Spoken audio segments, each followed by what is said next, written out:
राहुल मोनिका को मैसेज करता है कि आज रात मैं तुम्हारे घर आ रहा हूँ, क्या तुम्हारा पति घर पर है? तो मोनिका राहुल से यह कहती है कि आज मेरा पति मुझसे यह कह रहा था कि वह आज रात घर नहीं आएगा और वह गांव में ही रुकेगा। राहुल अपनी शादीशुदा प्रेमिका मोनिका की खुदाई करने के लिए अपने घर से रात 1:30 बजे निकलता है और मोनिका के घर में पहुंच जाता है। मोनिका मेन गेट खोलती है और झट से राहुल उससे चिपक जाता है और इसके बाद दोनों कमरे में चले जाते हैं और राहुल मोनिका के पूरे कपड़े उतार करके उसकी खुदाई शुरू कर देता है। दोनों की मदहोशी इतनी बढ़ चुकी थी कि पूरा कमरा उनकी आ ऊ की आवाज़ से गूंज रहा था। इसी बीच में कोई बाहर से आता है और मेन गेट में ताला जड़ देता है। ऑलराइट गाइस, स्वागत है आप सबका इस चैनल की एक और नए क्राइम स्टोरी में।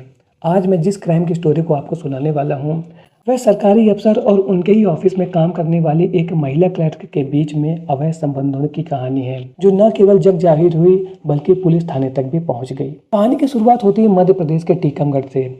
यहाँ पर मोनिका अपने पति के साथ रहती है और उसका पति वहीं पर फॉरेस्ट डिपार्टमेंट में क्लर्क के रूप में काम करते हैं। मोनिका की लाइफ अच्छी चल रही थी। अचानक एक रोज उसका पति सुरेश किसी ऑफिशियल काम से जा रहे थे। रास्ते में उसका एक्सीडेंट हो जाता है, जिसके बाद इलाज के दौरान उसकी डेथ हो जाती है। सरकारी काम पर जाते समय सुरेश को हुई इस प्रकार की अचानक मृत्यु के बाद उसकी पत्नी को कंपनसेटेड ग्राउंड में सुरेश की जो नौकरी थी क्लर्क वाली वो दे दी जाती है। ममता अब उसी ऑफिस में काम कर रही थी जिस ऑफिस में उसका पति सुरेश काम करता था और इसके बाद ममता की शादी साल 2014 में रवि से हो जाती है। मोनिका के अपने दूसरे पति रवि के साथ लाइफ बहुत अच्छी चल रही थी, लेकिन रवि यह नोटिस करता है कि कुछ दिन से जो मोनिका का व्यवहार था वह बदल चुका था। अब वह रवि की बिल्कुल भी केयर नहीं करती थी और अब मोनिका पूरा दिन या तो फ़ोन पर बात करती रहती थी या तो किसी से चैटिंग करती रहती थी और यही कारण था कि रवि अब मोनिका के ऊपर शक करने लगा था कि कोई ना कोई है जरूर जो मोनिका के लाइफ में दाखिल हो चुका है। रवि को मोनिका के व्यवहार में शक होने के बाद रवि एक दिन चुपके से मोनिका के मोबाइल को चेक करता है तो उसे देख करके उसके होश उड़ जाते हैं। वह पाता है कि मोनिका के ऑफिस में ही काम करने वाला राहुल उसको लगातार मैसेज कर रहा है।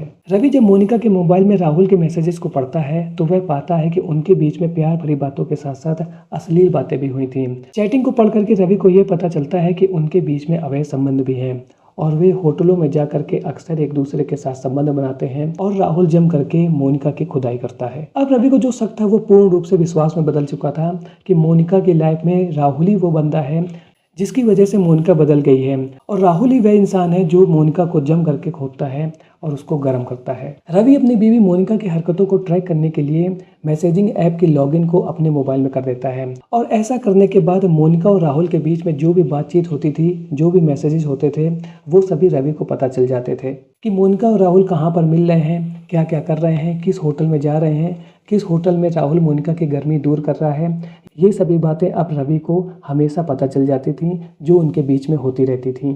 इसी बीच राहुल की प्रमोशन पोस्टिंग हो जाती है टीकमगढ़ से 400 किलोमीटर की दूरी पर मंडला में और अब उनके बीच की दूरियां बढ़ जाती हैं क्योंकि मोनिका अभी भी टीकमगढ़ में रह करके काम कर रही थी जबकि राहुल मंडला आ गया था पोस्टिंग पे और दूरी बढ़ने के बाद उनके बीच में जो शारीरिक संबंध बनते थे वो अब कम हो गए थे। यानी कि जब उनके बीच में दूरियां बढ़ गई थी तो अब उनका आसानी से मिल पाना बिल्कुल भी पॉसिबल नहीं था। ऐसे में एक दिन राहुल मोनिका को मैसेज करता है और कहता है कि बहुत दिन से मैं तुमसे मिला नहीं हूँ, मुझे तुम्हारी बहुत तलब हो रही है, मैं चाहता हूँ एक बार फिर से तुम्हारी खोज मारना, तुम बताओ क्या मैं आज रात तुम्हारे घर पर आ जाऊं? मोनिका ने राहुल के मैसेज का रिप्लाई देते हुए कहा कि मैं भी बहुत दिन से तुमसे नहीं मिली हूँ, मुझे भी तुम्हारे सख्त हथियार की बहुत ज़्यादा ज़रूरत है और मैंने तो रवि से बहुत दिन से दूरियां बना रखी हैं। ऐसी स्थिति में मैं तुम्हारा बहुत ज़्यादा इंतजार कर रही हूँ, आज रात तुम घर आ सकते हो। रवि ये कह रहा था कि वह आज रात घर नहीं आएगा और गाँव में ही रुकेगा, इसलिए तुम आज रात घर आ जाओ। लेकिन मोनिका को इस बात का बिल्कुल भी अंदाजा नहीं था कि रवि राहुल और मोनिका के बीच में जो चैटिंग हो रही है उसको पढ़ रहा है और उसको यह भी पता चल रहा है कि अब दोनों क्या हरकतें करने वाले हैं। यानी कि उसने मैसेजिंग ऐप को अपने मोबाइल में इंस्टॉल कर रखा था।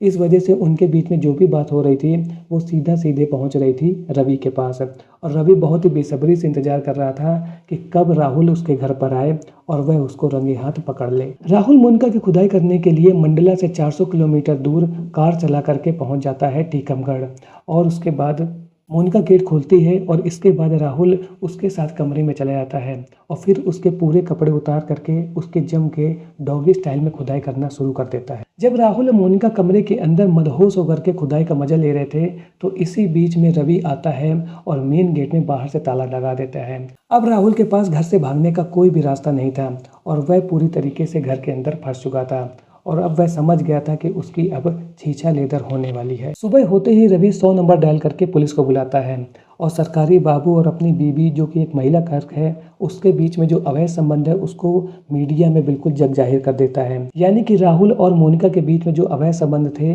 जो कि अभी एक कमरे तक ही सीमित थे अब पूरे मंडला और टीकमगढ़ में फैल चुके थे। पुलिस रवि के घर पहुंचती है और उसके बाद मोनिका और राहुल को थाने लेकर के आ जाती है और उनसे पूछताछ करती है और यह कहती है कि बताइए मैडम, रात के 1:30 बजे सरकारी बाबू आपके घर में क्या कर रहे थे?